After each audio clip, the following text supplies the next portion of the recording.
mwenye asili ya mji wa Yathrib wakati huo, mji ulioko kaskazini mwa Maka. Bi Amina binti Wahabi akiwa katikati ya mji wa Maka alikuwa anapambana na uchungu wa kumleta duniani kiumbe bora kuwahi kutokea ulimwenguni, kiumbe wa kwanza na wa mwisho kuwahi kuishi katika tumbo lake. Ndiyo, ni Muhammad bin Abdullah, mjumbe na mtume Mwenyezi Mungu Subhanahu wa Ta'ala. Karibu sana katika simulizi tamu na fupi kumuhusu mtukufu wa daraja Mtume Muhammadin sallallahu alayhi wasallama. Simulizi wako ndimi Abdullahi mwana wa Maalim Mashi. Karibu tuwe sote.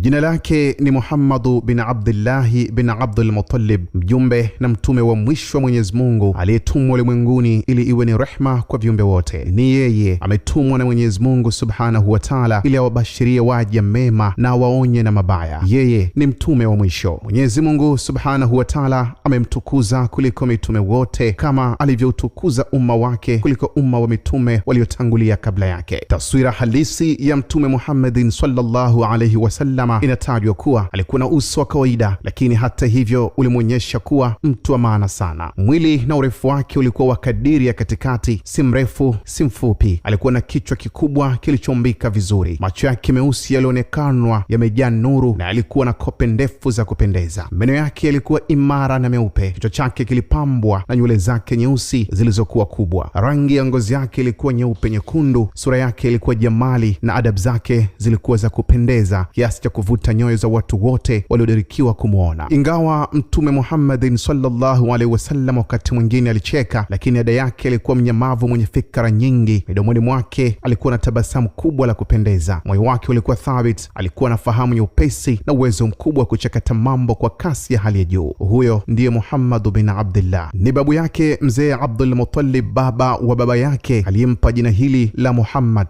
yani mwenye kusifiwa. Tukirudi nyuma ya wakati zaidi ya simulizi hii, baba mzazi wa Mtume Muhammadin sallallahu alaihi wasallam, Abdullahi mwana wa Abdul Muttalib, alipokuwa na umri wa miaka 25, katika baadhi ya riwaya nyingine katika umri wa miaka 17, alimwoa Bi Amina binti Wahabi. Masikini Abdullahi hakukadiriwa kuishi muda mrefu. Inatajwa alikaa muda mfupi sana katika ndoa yake, kisha akafanya safari ya kibiashara katika mji wa Sham. Baada ya kuondoka Abdullahi mwana wa Abdul Muttalib, huku nyuma mkewe alianza kuhisi hali ya ujauzito. Yumkini hamu yake Bi Amina na shauku kubwa ilikuwa ni kumwelezea mumewe akirudi salama kutoka Sham hali aliyonayo, lakini kwa kadari ya Allah, Abdullahi akiwa njiani kurejea katika mji mtakatifu wa Makka akapatwa na maradhi, na ndipo alipotembelewa na malakul maut. Inatajwa ni miezi 7 tu baada ya ndoa yao. Hii ni kabla ya uzao wa mtoto wake wa kipekee Muhammad bin Abdullahi, na hapo ndipo mtume wetu akapata uyatima angali tumboni mwa mama yake. Wakati mama Amina binti Wahabi akisubiri kumpa taarifa mume wake juu ya ujauzito wake, analetewa taarifa za kuhuzunisha kuwa mumewe ameshatawafu dunia na ameshazikwa pia. Piga picha mwenyewe ni michomo gani michungu ilichoma kwa mama huyu baada ya taarifa hiyo. Mtume Muhammadin sallallahu alaihi wasallam alizaliwa akiwa yatima katika mji wa mbali wa maili 40 kutoka kwenye ukingo wa bahari nyekundu, bahari ya Sham. Mtume alizaliwa mjini, lakini sehemu kubwa ya umri wake wa miaka 4 ya mwanzo udogo wake alileleka kijijini, kiasi cha umbali wa maili 30 hadi 40 kutoka Maka. Hii ni kwa kuwa watu wa Maka walikuwa na utaratibu wa kuwapeleka watoto wao wanaozaliwa nje ya mji wa Maka, yani mashambani. Ada na desturi hii ya Waarabu kuwapeleka watoto kulelewa mashambani ilijengeka kwa miaka na mikaka, na sababu zilikuwa ni mbili tu. Mosi, mashambani ndiko kuna mazingira safi yaliyosheheni hewa safi yenye afya. Kutokana na hewa hii safi na chakula fresh, watoto huwa na afya njema. Pili, wakazi wa mashambani ndio waliokuwa kizungumza lugha fasaha ya Kiarabu. Hivyo mtoto anayekulia huko hupata fursa ya kujifunza na hatimaye kuzungumza lugha safi ya Kiarabu. Hivyo bwana Mtume Muhammadin sallallahu alaihi wasallama, Allah mshushia rehma na amani, mara baada ya kuzaliwa alinyonyeshwa na mama yake Bi Amina binti Wahabi kwa siku kadhaa, kisha akanyonyeshwa na Bibi Thuwaibat Aslamia ambaye alikuwa ni mjakazi wa ammi yake Mtume Abu Lahabi. Baada ya hapo ndipo waliamua kumtafutia mlezi na mnyonyeshaji kama ilivyokuwa dada yao, wakampata Bibi Halimatu Saadia. Bibi huyu alimchukua bwana Mtume na kwenda kuishi naye katika kitongoji cha Bani Saad kwa muda wa miaka 2 akimnyonyesha. Alimwachisha ziwa baada ya miaka 2, na hili liashiria kuisha kwa mkataba na kulazimika kumrejesha mtoto kwa mama yake, kutokana na jinsi mama huyu mlezi alivyompenda mwanawe huyu wa kumlea, kwa